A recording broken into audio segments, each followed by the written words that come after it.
The new moon on May the 1st is in Taurus, around about 10 degrees. And with all of the change and the upheaval of the past few moons, now we're finding our routine and hitting the ground running. Taurus wants stability and security. It wants nice things all around it and good food. It wants to feel valued. But perhaps in all of this transformation we've been having, what we valued pre-COVID is very different now. And that shake-up out of the comfort zone is initiated this moon with Uranus, who is right there next to the sun and moon. Uranus is our explosive, unpredictable, electrical shake-up planet. And this puts a spanner in the works in what you thought was safe. But it could be that this is the spanner you need, a new set of tools.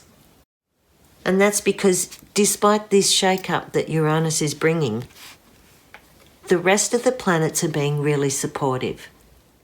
There's smooth flowing currents of connections and communication. The negotiations that you've been nutting out are now starting to come together. Uranus is that energy that really wants to pierce through and break things or shatter them. But if you can harness that energy, Uranus can be brilliant. It can be inspirational. And that's good news because we've got a really beautiful, beautiful thing going on here in Pisces. Neptune and Jupiter, who were conjunct at the last moon, are still within a few degrees of each other.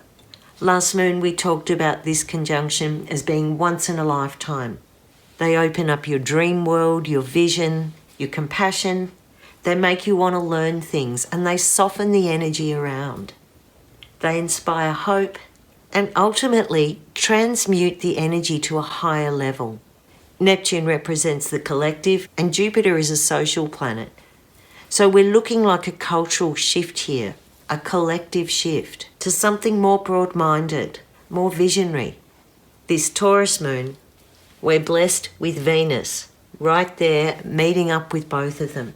And this is a little threesome that loves to be together, especially in Pisces where Venus can flow and love can be romantic and creative and there's music and fragrance in the air. So in a way, this moon is personalising what was set off at the last moon with Jupiter and Neptune. This one opens you up to joy and beauty and poetry. Your dreams and your intuition will be really speaking to you at this time. And Venus is the ruler of Taurus. So there's something about feeling valued and met and connected on a really deep level, feeling very present, feeling appreciated. In the Northern Hemisphere, it's Beltane, the fertility festival. We in the Southern Hemisphere are doing Samhain, preparing for winter and recognising our ancestors and all who have passed before. So it figures that we have Pluto, the god of transformation, making a really helpful link to Jupiter, Neptune and Venus. Last moon we had Pluto in a T-square with the sun and the moon, putting you between a rock and a hard place.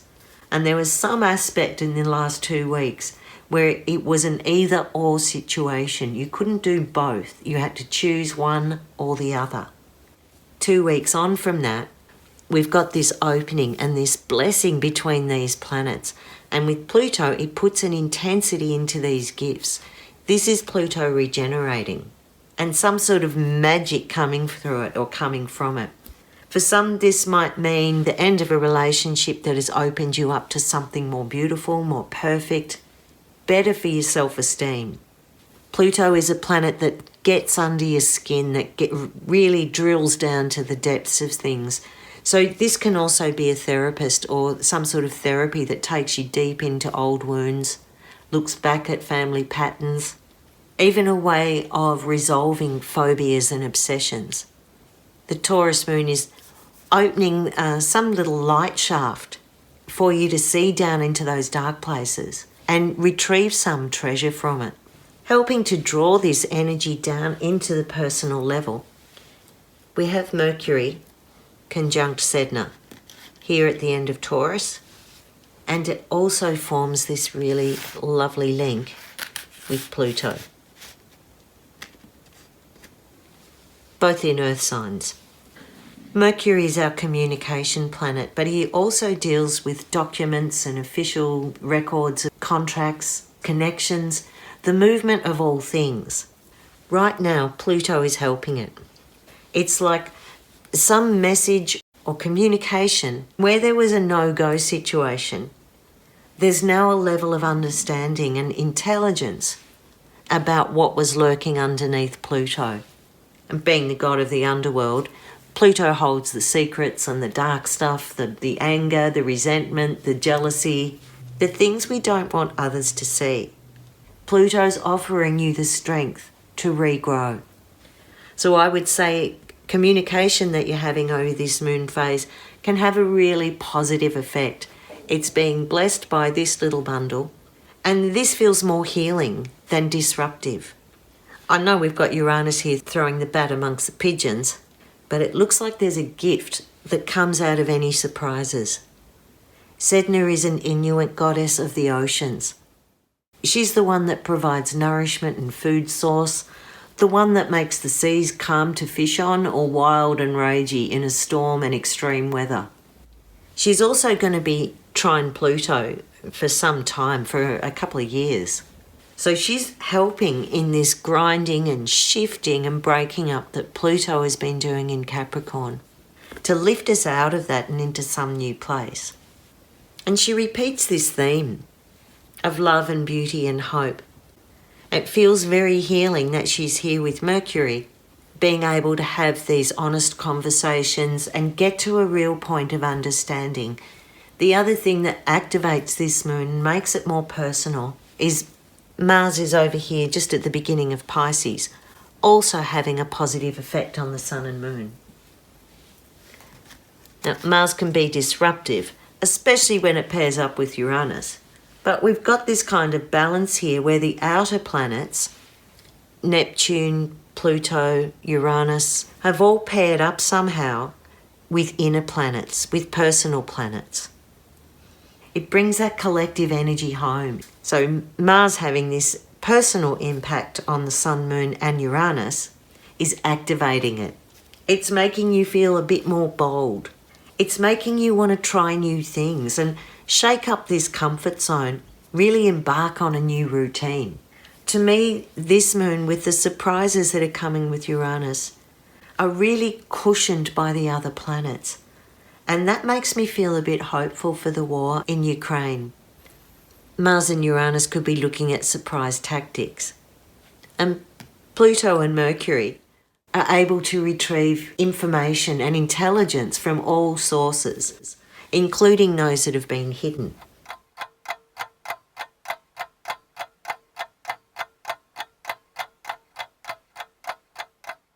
The moon loves to be in Taurus because it allows the moon to feel safe and emotionally stable and indulge in some of that sensuality that Taurus loves as well. So we do have some conundrums with the unpredictability of Uranus being there. But I just can't help thinking, whatever shake-up happens, it will bring out the best. Make the most of this spiritual upgrade that's happening with Jupiter, Neptune and Venus, linking up to the riches and the growth and the resilience of Pluto. Put some backbone into your dreams and let Uranus crack open that stubborn streak that is famous in Taurus. Open your way to a new mindset. I'm Merryl, and this is my mystery school. Like, follow, share and subscribe. Find out more about Samhain and Beltane in my most recent video on pagan ritual and the Wheel of the Year. If you want to know more, contact me through my website, www.merrylkey.com. Blessed be.